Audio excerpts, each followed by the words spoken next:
Ever feel like you just need a way to really get a handle on these super complex ancient civilizations, like a shortcut maybe? Well, today we're going deep. We're heading right into the heart of Mesoamerican cosmology, and we're focusing on two huge sites, Chichen Itza and Teotihuacan. They're, miles apart, centuries apart even, but they're connected in these really profound ways. We'll explore how they saw the sun, what things like the plumed serpent meant, and those intense rituals that were just fundamental to how they lived, how they shaped their world. Exactly. And what's really fascinating here, what we'll unpack using, a whole range of sources, is how the stuff they made, the sculptures, the murals, even just the way they laid out their cities, it wasn't just art for art's sake. It's like a direct window, a tangible look into how they saw the universe. So we'll be weaving together these insights to hopefully shed light on the connections and, yeah, sometimes the surprising differences in how these really powerful societies structured everything, their cosmos, their power, even life and death itself. It shows just how deeply their ideology was baked into their physical world. Totally. So our mission today really is to cut through all the noise, and deliver those key insights, those aha moments that might just change how you see these incredible places.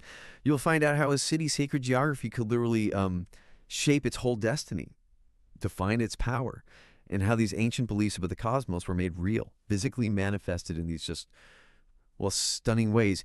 Get ready to see a world where the spiritual and the physical weren't just linked on the rest. They were basically the same thing. Okay, so to really get into this, we kind of have to start at Chichen Itza. Now, it's obviously rooted in Maya culture, no doubt about it. That tradition runs deep.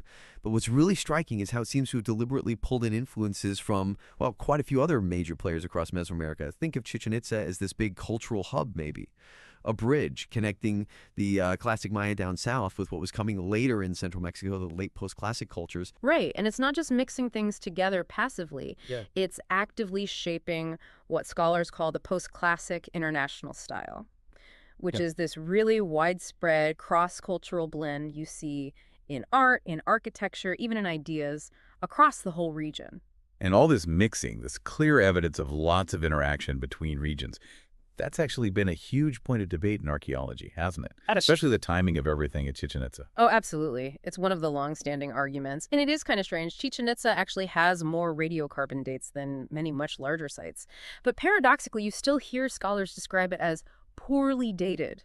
There's just this ongoing, pretty intense disagreement about how to interpret those dates, how to line them up. It really shows you how tricky it is to piece together ancient history. Even when you have a lot of physical clues, the narrative is always being debated. That actually leads perfectly into one of the biggest controversies around Chichen Itza. Mm-hmm. The whole Toltec invasion versus cultural alliance thing. Mm-hmm. For a long time, especially before the 1970s, the standard story was pretty clear-cut, right?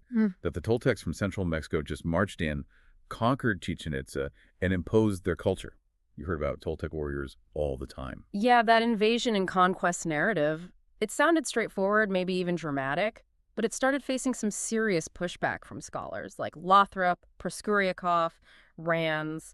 But the real game changer, arguably, was George Kubler's essay in 1961, Chichen Itza y Tula. It was, pretty controversial at the time. Kubler basically turned the whole discussion on its head. He argued very meticulously that a lot of the stuff everyone thought was purely Toltec at Chichen Itza. Things like the big columned halls, the shakmuls, the feathered serpent designs. He showed they actually had clear precedents, stylistic links within classic Maya culture itself. Yeah. Clemency Coggins famously called it the shot that was heard around the small world of Mesoamerican archaeology, resounding still. It really forced a major rethink. Wow. So a single essay could shake things up that much. But I imagine not everyone just accepted it overnight, especially if the invasion idea was so dominant. Oh, definitely not. There was significant resistance. Big names like Alberto Ruiz Lillier pushed back hard, pointing to other evidence they thought contradicted Kubler. And to be fair, there were some small inaccuracies in Kubler's original arguments that critics latched onto. Right. But, over time, as more digging happened, more careful analysis was done, the overall weight of evidence just kept tilting towards Kubler's general idea. What really shifted the consensus was this growing understanding of just how connected Mesoamerica always was. The long-distance trade, the exchange of ideas, it was constant. So for most Maya specialists today, that idea of a big, forceful Toltec invasion is just, it's simply no longer tenable, as they say. I see. It shows how science, even archaeology, corrects itself over time. Exactly. It's a great example of how academic thinking evolves. Sometimes slowly, sometimes jump-started by a provocative piece of work. Okay, so the current thinking, the prevailing view, is that Chichen Itza and Tula, the Toltec capital, they definitely had a relationship, a deep one. But it was probably more like an alliance, maybe with economic benefits, shared ideology, political maneuvering, rather than outright conquest. That seems to be the most likely scenario, yes. The similarities between the sites, which are striking, they aren't seen as one culture dominating another anymore. They're seen as a result of this vibrant two-way cultural exchange. And this exchange wasn't just between those two cities, it fed into that bigger post-classic international style we mentioned, which itself, importantly, had deep roots in earlier classic Maya traditions and also influence from way back from the huge, powerful city of Teotihuacan. So it's this complex web of influences flowing back and forth. Precisely, a dynamic conversation across centuries and miles. Now, something truly incredible about Chichen Itza, and really a lot of these ancient sites, is how tied they were to the actual land. The environment wasn't just scenery. Not at all. The very beginning of Chichen Itza, why people settled there, it's all about the cenotes. Those amazing natural sinkholes you find all over the Yucatan Peninsula. Right, the limestone gives way. Exactly. And for the Maya, these weren't just, holes with water. They were cosmograms. They literally mirrored the primordial landscape of creation myths, the watery caves, the sacred mountains where humanity began. They were foundational, cosmologically speaking. So the city's location was chosen for its sacred geography. It seems overwhelmingly likely, and the most famous one, the most impressive, is the sacred cenote, the cenote sagrado, or cenote of sacrifice. People often call it the pulsating heart of the site. Some even argue it might have been the only reason they first settled right there. Wow. It wasn't just a well. It was seen as a cosmic scrying vessel, like a mirror, to look into other worlds, the underworld, a divine portal. An omphalos mundi, the sacred navel of their world. The center of everything, like you're standing right where the universe pivots. That's a powerful idea. Immensely powerful. And it wasn't the only one used for rituals. There's the cenote Castelac, too, often overlooked, but it definitely had its own sacred role. Okay, so these weren't just water sources, they were gateways. And this reverence for water, it extended beyond the cenotes, didn't it, into a whole rain cult. Absolutely. It tied into the caves scattered across the landscape, too. Places like Balancancha Cave, discovered back in 1959. The finds there were just astonishing intact incense burners, cash offerings, left undisturbed for who knows how long. Incredible preservation. And then, even more amazingly, Balamku Cave turned up in '66. Basically, a perfectly preserved version of Balancanchi, like stepping back in time, pristine ritual deposits. Just amazing. So the caves and cenotes were where they interacted with rain gods. Okay, that seems to be the core belief. The Chactamaya rain gods were thought to live in these places, controlling the wind and the rain from inside the earth. There's this wonderful description from the Tzotzil Maya people. They say that thunder and lightning, that's actually an angel, a chak, leaping out of a cave and pouring water from a giant jug. And the wind, that's just an angel inside a cave breathing out. It's beautiful. It makes the landscape alive. Exactly. It shows this incredibly intimate, active relationship they saw between the land right around them and the deities governing their survival. And this focus on water, these mythic seas, you see it elsewhere too, right? Not just Chichen Itza. Oh, yes. Calakmul, for example, has art that seems to turn the whole plaza into this vast symbolic sea. You find watery bands, bubbling motifs, sea creatures and murals like at Rio Azul or on pottery from places like Waslaktun. It's everywhere. Water was just fundamental. Even the sun god, in many stories, rises from the eastern sea each day, traveling on a floral road across its surface. So for them, the natural world wasn't just a backdrop. It was an active player. Completely. A dynamic participant in their spiritual lives, their political lives, everything. Just like, maybe a river or a harbor defines a modern city's identity or economy. For them, it was that, but on a cosmic scale. It dictated where they built, how they worshipped, everything. Their world was literally animated. Okay, let's talk about power and life.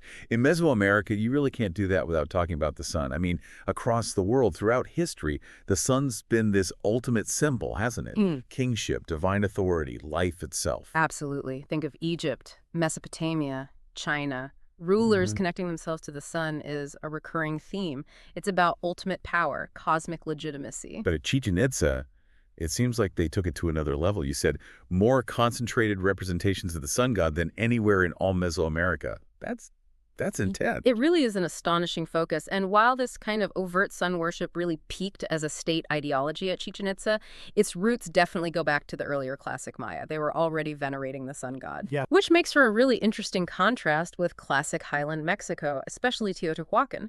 Teotihuacan has this incredibly powerful origin myth as the place where this current sun, our era, was actually born, where the gods sacrificed themselves to set it in motion. Right, the creation of the fifth sun. Exactly.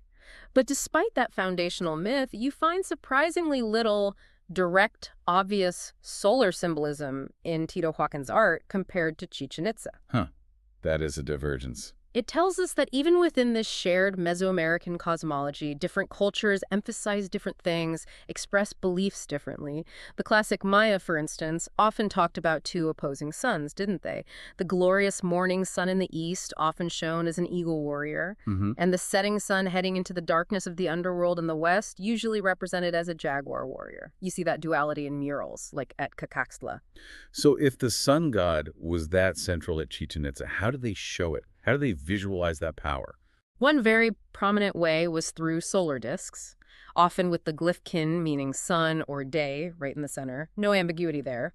And also through these things called testacuitla pili. These were elaborate back mirrors, often made of shiny pyrite or obsidian. Back mirrors, worn on their backs. Yes, worn by warriors, by rulers. It was a very visible way to connect themselves directly to the sun. It wasn't just decoration. It signaled kingship, divine backing, their place in the cosmos. And we found these. Oh, yeah. There was one found right on the jaguar throne inside the Castillo sub. That's the earlier pyramid hidden inside the main one at Chichen Itza. Others have turned up in ritual caches, buried with sacrificial knives, clearly important. And you even see the Atlantean warrior figures at Tula wearing them. So it's a shared symbol between these sites. And many of these solar discs also incorporate a kind of subtle petaled flower design within them. It creates this visual link, sun and flowers, which, as we'll see, connects to ideas of paradise. Okay, sun, flowers. And what about the jus coral, the fiery serpent? Right. David Stewart suggests the fret-nosed serpent motif you see is basically about solar heat. It's like an early version of the later Aztec xucotl. At Chichen Itza, it seems to show up in two main ways, but they're related. One form has this upward curving snout, sometimes with flames literally shown coming off its body, very fiery. Got it. The other is more geometric, a step fret pattern, but still clearly representing that serpent energy. There's a great example on a glyph in the northwest colonnade, and an amazing wooden one pulled from the sacred cenote actually has stars carved on its snout, directly linking it to the heavens to solar power. Stars on the snout. Wow, so all these symbols, the discs, the mirrors, the fiery serpents, they ultimately serve to legitimize the rulers, right? Absolutely, that was a core function. Maya rulers often took the title Kinich, meaning sun-faced. Right. They didn't just represent the sun god, they often ritually impersonated him. It's similar to how pharaohs were seen as living gods in Egypt. It grounded their authority in the cosmos itself. And you often see the sun god depicted right on the jaguar thrones, which were the ultimate symbols of Maya kingship. It's a powerful way to connect earthly power to celestial power, isn't it? Like modern leaders using symbols of strength or national identity. Precisely. But maybe even more fundamental. So what this means for you, listening, is that these weren't just abstract beliefs tucked away in temples. They shaped everything: politics, identity, leadership. It was all woven together with cosmology. This wasn't just stargazing.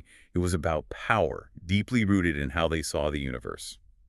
Okay, let's move to maybe the most iconic symbol of all in Mesoamerica, especially when you think of Chichen Itza, the plumed serpent. Ah, yes, Kukulkan or Quetzalcoatl. It's far more than just a cool design. It's seen as this active, living being, an eastern being of wind that brings the rains, and crucially, the great heralder of the sun. It's central, active. The herald of the sun. So what's its main job, cosmically speaking? Its primary role seems to be the celestial vehicle for the dawning sun. Like, it carries the sun across the sky. And it's also seen as a road or a path for heroic warriors, guiding them through the heavens. A cosmic road. And they actually built this idea into their temples. They did, quite literally. You often see the plumed serpent forming the balustrades of temple stairways, the ramps you walk up. It signifies ascent to the heavens, but also descent, perhaps to the underworld. You are physically walking the serpent's path. That's incredible.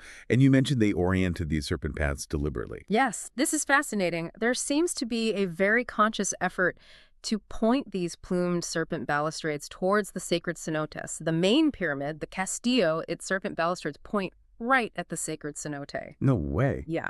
And the Osario pyramid, its main entrance faces east towards the cenote Extaloc, and it's flanked by these huge serpent balustrades. When you climb the stairs of the upper temple of the Jaguars, it's incredibly steep and narrow. Scholars argue you are literally walking up the road of the serpent. Wow. It's architecture as a cosmic experience. Exactly. And this symbol, the plumed serpent, wasn't just a Chichen Itza thing, was it? Not at all. It's all over Mesoamerica. You see versions at Xochicalco, Cacachla, often blending Central Mexican and Maya styles. And its roots go way back, famously to the Temple of the Feathered Serpent at Teotihuacan. It shows a really deep shared history for this concept. What's amazing is how persistent the core idea is. The plumed serpent as the sun's path. It's so ingrained, it even survived into recent times. There are accounts from Sansamaya people who still describe a giant plumed serpent representing Venus leading the sun across the dawn sky. That's incredible, a living link to these ancient beliefs. So what was the relationship between the plumed serpent and the sun god, especially in rituals? It seems very close, very intertwined.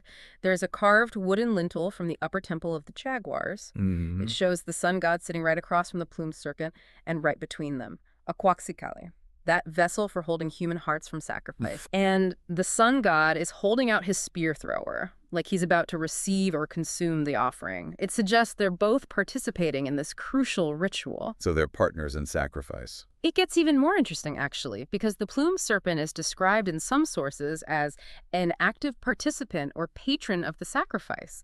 It raises the possibility that the serpent might be the first recipient of the heart, the one who receives it right after extraction, maybe before the sun god consumes it. Huh. Like an intermediary. Yeah. Or co-recipient. Something like that. It suggests this really complex interplay between these major deities and the act of sacrifice itself.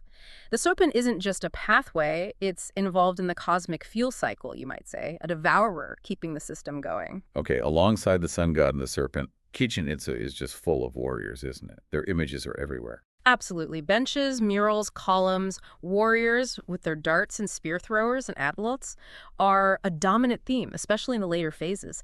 This Itza warrior wasn't just a soldier. They were seen as agents of the sun, embodying this really strong warrior ethos that seems central to the site. And they had specific gear, right? Things that marked them out. Very specific. And this is where some of the earlier confusion came from. Scholars like Tauser saw things like the butterfly chest pectorals, the bluebird zeutol headdresses, and those solar back mirrors, the Tezcatlipoca, and they immediately thought Toltec.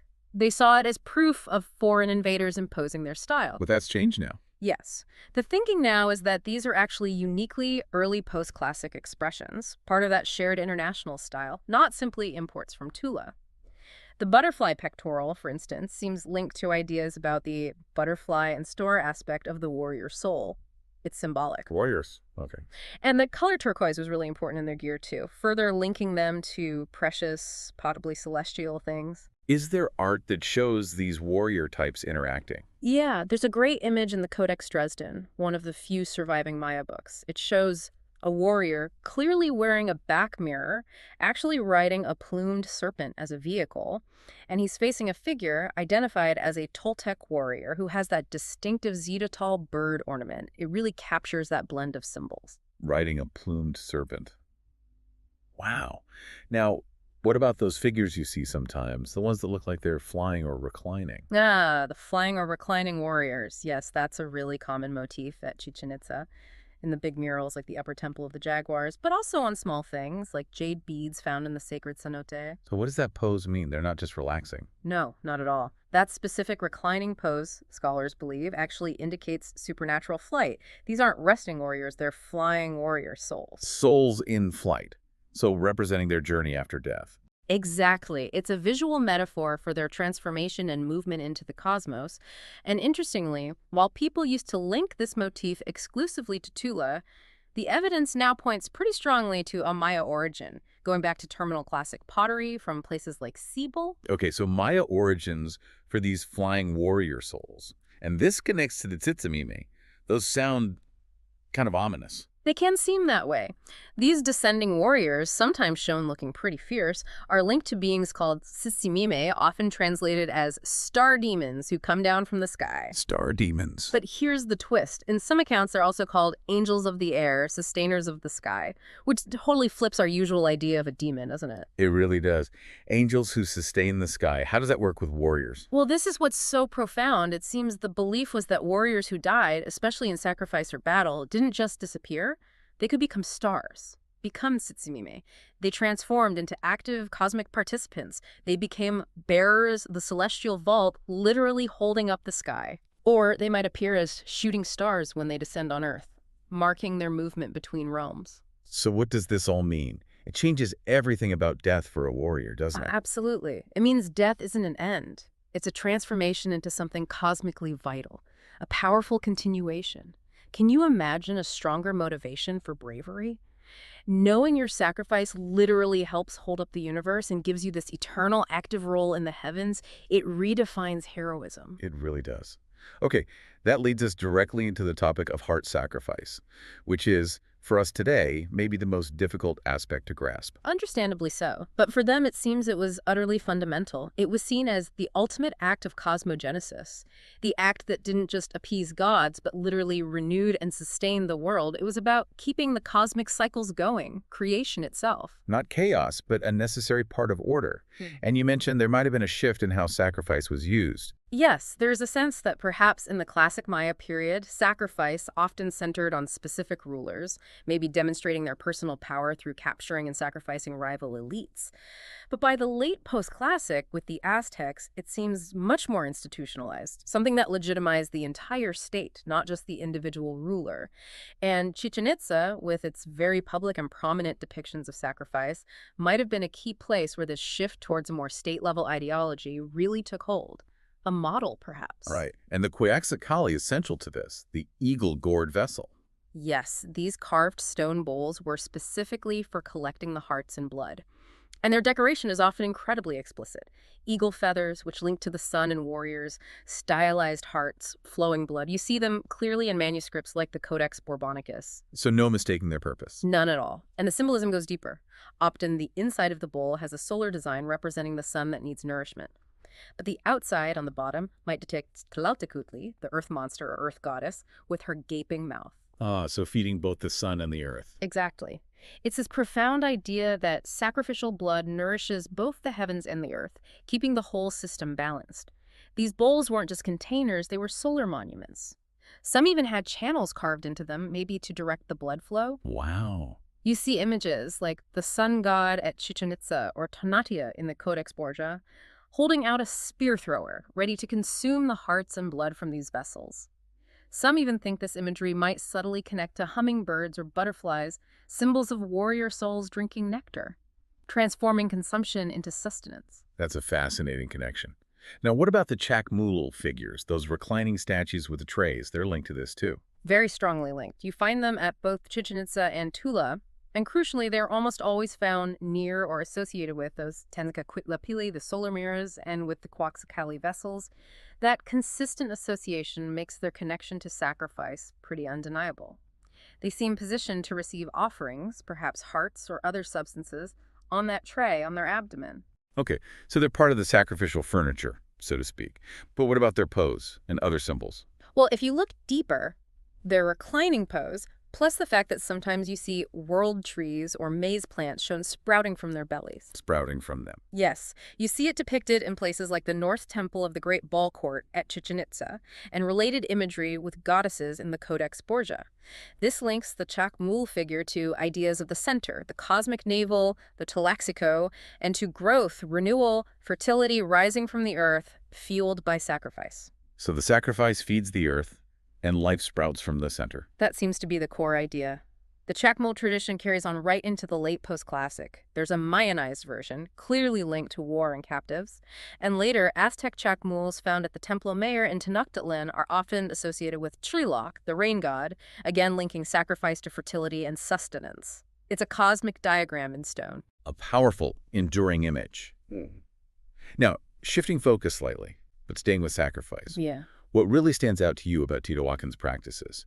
Because the evidence there seems to have really challenged older ideas, Oh, right? absolutely. For a long time, people pictured Teotihuacan as this peaceful, almost utopian place, maybe run by priests focused on trade and astronomy. But the archaeology, especially from the Moon Pyramid and particularly the Feathered Serpent Pyramid, it paints a drastically different picture. Stark, sobering. What did they find? Just overwhelming evidence of mass human sacrifice, specifically targeting war captives, it seems. Hmm. In the Feathered Serpent Pyramid, they found burials with individuals who had their arms tied behind their backs, sometimes wrists bound together. Some even had gags. Yes, suggesting they were captured, bound, and sacrificed. The bodies are arranged in very specific ritualized patterns, sometimes laid out neatly in rows, sometimes seemingly tossed into pits, but still with a clear ritual structure. And the science, the isotopic analysis on the bones, has been crucial. It shows many victims were adult males, and importantly, they were not from Teotihuacan itself. Not local. No, their bone chemistry identifies them as outsiders. Military men, fundamentally war captives, is how the reports often put it. And some were definitely sacrificed and then decapitated. Grim evidence. And the offerings buried with them were complex, too. Incredibly complex. They found these elaborate ritual deposits, concentric circles scored into the ground like cosmic diagrams, obsidian eccentrics as amazing non-functional blades shaped like serpents or lightning arranged radially, polished slate mirrors with pyrite designs, little figures made of obsidian or serpentine mosaic, and lots of vessels associated with Tolok, the storm god. These were highly planned, major state rituals. And didn't some victims have Maya-style jewelry? Yes, that's another really significant finding. Some individuals were buried wearing jewels similar to those worn by Maya rulers. Things like big shell ear flares with jade decoration, fancy necklaces. It points to really intense direct contact between Teotihuacan and Maya elites, probably through warfare, tribute, maybe even the capture and sacrifice of high-ranking Maya lords. It underscores Teotihuacan's massive influence and military power. So this evidence completely reshapes Teotihuacan's image. It becomes the city of water, city of fire, as some call it. Exactly. It shows that warfare and sacrifice were absolutely central to Teotihuacan's ideology, its state power, its cosmic view. Just like their contemporaries, the Zapotec and the Maya, it reveals the very real, earthly, and belligerent characteristics of this massive city. They weren't just peaceful mystics. Which really forces us to ask, how did these sophisticated societies rationalize this level of violence? How do they see it as necessary for creation, for keeping the world going? It's a huge question. It is. It challenges our modern values and pushes us to understand their cosmology on its own terms, however difficult that might be. But amidst all this intensity and violence, there was also this vision of paradise, wasn't there? The flower world. Yes, absolutely. A profoundly beautiful counterpoint. The Eastern Solar Paradise, sometimes called the Flower World. This was the destination for heroic warrior souls, for revered ancestors, a place of just shimmering beauty, eternal bliss, full of flowers, jewels, music, dance, precious things, everything vibrant and full of life. And this wasn't just an idea, it was something tangible. You mentioned Ku. Right. Ku in Mayan languages means more than just holy. It's the sense of a living, sacred force, an indestructible living force that imbues all things. It flows from the gods, from the sun, from sacred objects, even from rulers during ceremonies. In art, you see it depicted flowing from rulers' hands, filling the space where gods appear. It signifies this divine essence, this wealth, the very brilliance of the floral solar paradise, made visible, made real. And you see that in the art at Chichen Itza. Definitely. On the piers of the Temple of the Warriors, for example, you have these amazing images of sun gods descending, and literally raining down around them are jewels, flowers, and even flames. Flames again, linking paradise to fire. Exactly. Flames show up in connection with war, with sacrifice, and with paradise. It suggests they're all connected, all part of the solar house of the sun. Violence and beauty intertwined as pathways to this sacred realm. That's a complex thought. And the flower mountain. Another key motif representing this paradise, you often see it paired with the war serpent, like on the Temple of the Warriors or the Northeast Colonnade, again emphasizing that duality. Paradise and warfare, side by side, maybe even interdependent. Right. And flowers themselves, of course, are everywhere, on pottery, carved onto buildings, worn as emblems, and images of birds like quetzals or butterflies sipping nectar from flowers. Those are widely seen as symbols of the warrior souls enjoying paradise. Beautiful imagery. And music was a way to access this paradise, too. Those tepanasli drums. Yes, those slit log drums. They're often decorated with scenes of warriors in that supernatural flight pose we talked about. But some drums have a hole drilled right through the center, often marked with a sun disk. A hole through the drum. Yeah. And the interpretation is that this hole acts as a portal piercing directly through the sun as the access to the solar paradise. Wow. So the music itself, the instrument, becomes a doorway. It suggests that, yeah, a direct conduit. Much like how music is used in many cultures to connect with the divine or achieve altered states, sound is a pathway. And this flower world was also about abundance. You mentioned cacao and jade. Definitely. On piers from the Temple of the Owls, you see figures depicted as actual trees, specifically cacao trees adorned with cacao pods and jade ear spool assemblages. It transforms them into living symbols of the world tree of wealth, beauty, and abundance. Cosmic plenty, and the god Kawil, often linked to royalty and lightning. He consistently shows up in scenes surrounded by raining jade jewels and cacao pods, like in the initial series group or on the Osario. It suggests he's bringing these precious goods, maybe from the fertile underworld where cacao grows, up into the solar paradise. A cycle of wealth and divine offerings. So it's this constant flow between realms sustaining paradise. Yeah. And other sites shared this focus. Yes, places like Huapa down on the Pacific coast of Guatemala show a similar emphasis on the flower world, using cacao, music, and sun god imagery, much like Chichen Itza. And the idea itself lived on. Much later Aztec poems, like in the Cantares Mexicanos, still talk about this paradise. The flowers are drizzling down, sacred flowers of the dawn are blooming. Oh. Even huge Aztec monuments like the calendar stone were referred to as solar flowers. The concept had incredible staying power. So bringing it all together, if we connect this to the bigger picture, what really stands out from this deep dive? I think what really emerges is just how interconnected this Mesoamerican world was. These weren't isolated cities. Chichen Itza is maybe the prime example of that intense cultural exchange. It became this place where ideas about the sun's power, the plumed serpent's journey, the warrior's role, the necessity of sacrifice, it all came together to support this vision of the cosmos as this brilliant, flower-filled paradise constantly needing renewal. And its symbolism draws on everything earlier, Maya, Teotihuacan, Tula. It's synthesized so much. Yeah, and we've really seen how their beliefs weren't just abstract thoughts. They were literally built into the world around them. From the cenotes that grounded Chichen Itza, that gave it its sacred center, to those truly unsettling mass sacrifices at Teotihuacan that they saw as vital. They inscribed their cosmology onto the landscape, into their architecture, into every ritual. It shows how powerful shared beliefs can be. Which does lead to a final thought, maybe. As we keep digging, keep learning more about these ancient societies, what other echoes of their incredibly complex ways of thinking about power, about life, about death? What echoes might we still find resonating today, maybe in ways we don't even recognize? That's a fascinating question. Thinking about how they managed to weave even the most violent acts into this grand story of creation, of keeping the universe going, it really makes you wonder about the hidden beliefs, the deep narratives that shape any society, ours included.